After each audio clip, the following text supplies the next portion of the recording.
Hello दोस्तों, तो आज के लेक्चर में हम जिस टॉपिक पर बात करने वाले हैं वह टॉपिक है सिविल प्रक्रिया संहिता की धारा 56। तो सिविल प्रक्रिया संहिता की धारा 56 एक बहुत ही महत्वपूर्ण, बहुत ही इम्पोर्टेंट धारा है। धारा 56 हमें इस सवाल का जवाब देती है कि जब कभी भी धन से संबंधित डिक्री का निष्पादन किसी महिला के विरुद्ध किया जाता है तो उस धन से संबंधित डिक्री के निष्पादन में उस महिला को गिरफ्तार किया जाता है या नहीं किया जाता। तो अब हम पहले धारा 56 को पूरा बैरेक्ट में पढ़ेंगे, उसके बाद इसे आसान भाषा में समझेंगे। धारा 56 बैरेक्ट में लिखा है कि धन की डिक्री के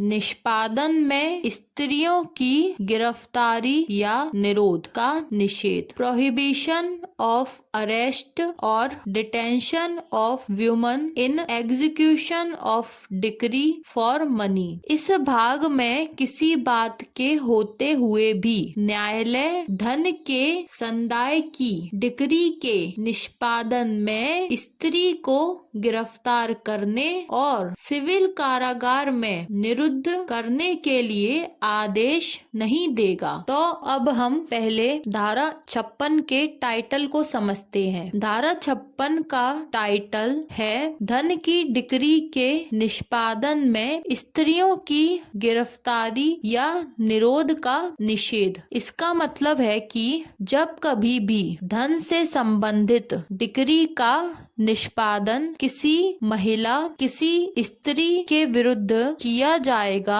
तो ऐसी स्थिति में उस डिक्री के निष्पादन में किसी महिला, किसी स्त्री को गिरफ्तार नहीं किया जाएगा और ना ही उसे बंदी बनाया जाएगा। यह हमें पढ़ने को मिलता है धारा 56 में। धारा 56 महिलाओं की गिरफ्तारी और निरोध करने को निषेध यानी मना करती है। अब हम आगे पढ़ते हैं कि धारा 56 में क्या लिखा हुआ है। धारा 56 में आगे लिखा हुआ है कि इस भाग में किसी बात के होते हुए भी, इसका मतलब है कि डिक्री के निष्पादन करने की प्रक्रिया वाले भाग में, तो निष्पादन प्रक्रिया वाला भाग शुरू होता है धारा 51 से। तो धारा 51 से लेकर धारा 56 से पहले आने वाली 4 धाराओं यानी धारा 51, 52,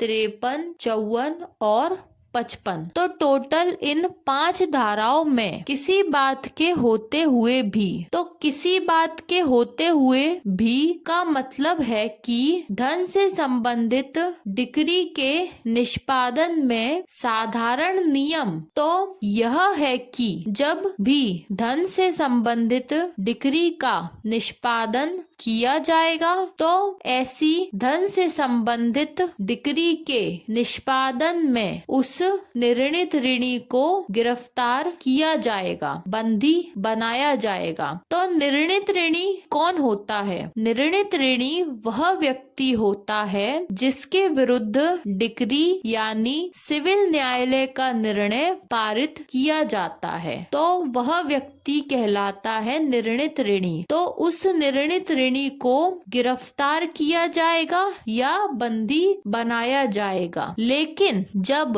बात महिला निर्णित ऋणी की हो तो महिलाओं के लिए धारा 56 विशेष प्रावधान प्रदान करती है और धारा 56 के प्रावधान के अनुसार न्यायालय धन की डिक्री के निष्पादन में पालन में किसी स्त्री, किसी महिला को गिरफ्तार करने और सिविल कारागार यानी सिविल जेल में निरुद्ध यानी बंदी बनाने के लिए आदेश नहीं देगा। न्यायालय को महिला के विरुद्ध गिरफ्तारी और निरोध करने का आदेश देने से मना करती है धारा 56। 56। तो अब हम धारा 56 को थोड़ा डिटेल में समझते हैं। तो साधारण तौर पर तो हमको यह पढ़ने को मिलता है कि धन की डिक्री के निष्पादन में गिरफ्तारी की जाती है, और यह प्रावधान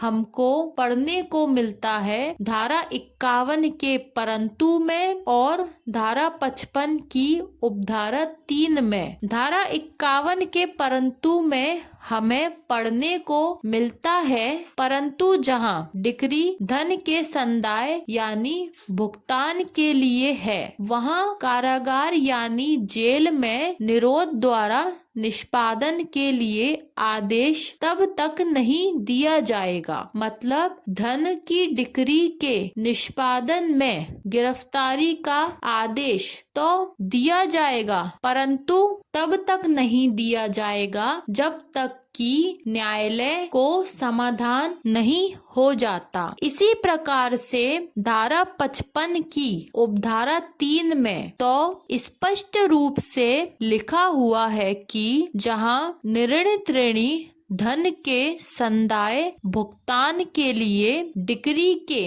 निष्पादन में गिरफ्तार किया जाता है, तो इन सभी प्रावधानों से हमें पता चलता है कि धन के भुगतान की डिक्री के निष्पादन में गिरफ्तारी तो की जाती है, लेकिन परंतु गिरफ्तारी केवल पुरुष निर्णित ऋणी की ही की जाती है। महिला निर्णित ऋणी की गिरफ्तारी और निरोध नहीं किया जाता। यह हमें स्पष्ट करती है धारा 56, और यह महिलाओं को प्राप्त एक विशेष अधिकार है। तो यह थी सिविल प्रक्रिया संहिता की धारा 56। अब मिलते हैं अगले लेक्चर में।